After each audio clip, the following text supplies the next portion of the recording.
Today, Grazer's in the Sherbinsky courthouse behind the walls of a glass cage. This practice is rarely seen today outside of Russia to prevent dangerous criminals from attacking or possibly even escaping, which is exactly what Grazer's planning to do.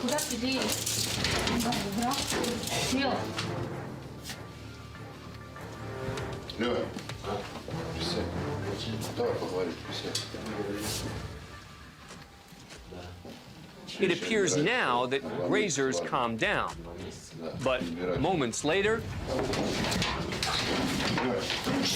he somehow has slipped through the slats at the top of the bulletproof security dock. A gap in the video doesn't reveal how he did it, but if we look again, officers consider opening the box to stop him, but Grazer's way ahead of them. One officer strikes him, but he's not giving up.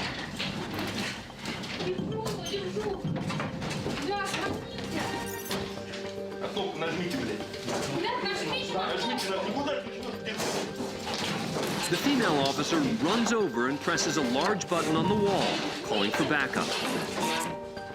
Grazer's pants are coming off during the escape. The officer has a firm grip on Grazer's leg and is not about to let go. Then another officer arrives. At this point, these Russian officers are not playing around. As the taser comes out,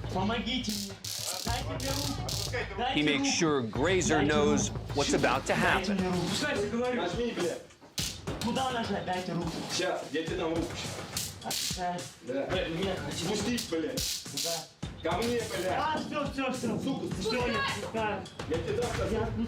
Grazer's finally had enough.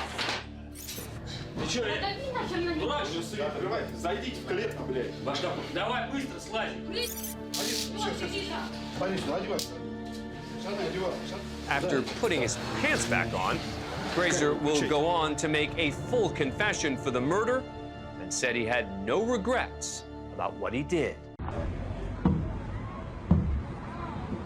Como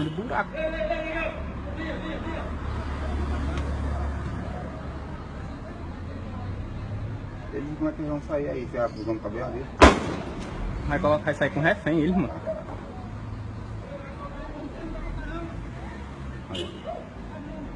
Não passa não, é o refém aquele.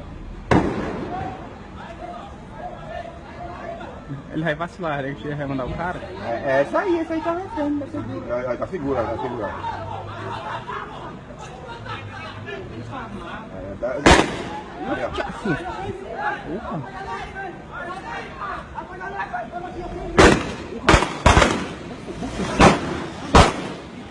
Vai, o carro. O cara atropelou. Matou? Ixi, pai, o cara é policial, o cara que desceu com um arma na mão, velho. Porra! O cara desceu. Porra, tome! O cara desceu com a arma na mão, velho. É o policial lá de baixo, mano, do torre do copo. E foi o policial lá de baixo, mano. Aquele sargento lá de baixo. Deu uma pontação, ganhou.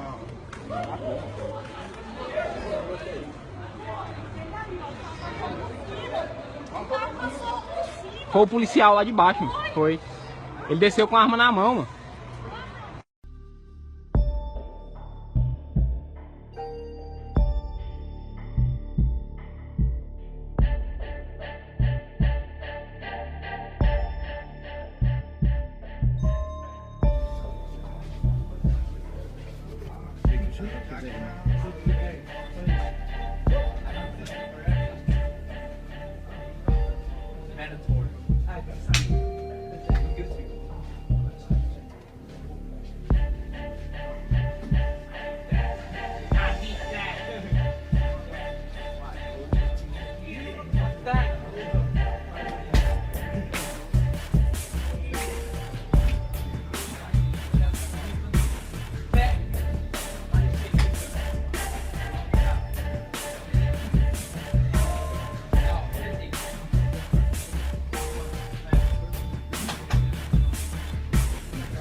Johnny here for the first time.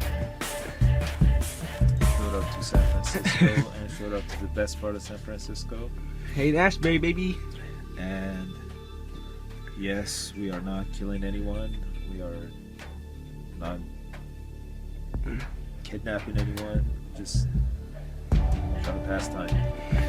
Trying to weather the storm. That's all. This is our casa right now for the moment. This is our crib. Water. You know, all the basics. Wait, you want some bananas? No, we don't have crack. We don't have crystal meth. We're smoking weed in bananas. It's kind of bananas. No, we're not doing the crazy.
C'est une évasion massive et spectaculaire.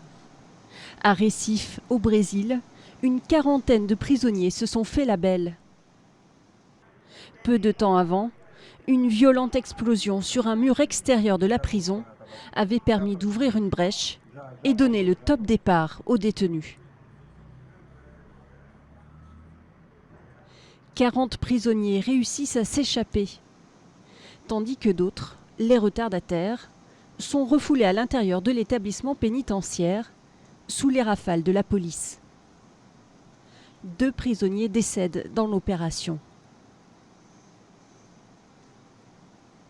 Les autorités brésiliennes annoncent avoir repris la plupart des évadés quelques heures après. Pas de quoi calmer les gardiens de prison. Leur syndicat a diffusé ces images pour dénoncer les effectifs insuffisants dans un contexte de surpopulation carcérale. This is the moment Joaquín El Chapo Guzmán makes the Mexican government look ridiculous. Pacing up and down in his cell, calmly, waiting. These are the last images of Guzmán before he makes the most daring escape in recent history. At one point, he appears to bend forward, focusing on something in the floor of the shower. Then, he sits down, appearing to remove his sandals. And then, he vanishes. We now know that under the shower was this hole, occupying a blind spot in the cell's CCTV cameras. Beneath it, a tunnel that was his highway to freedom.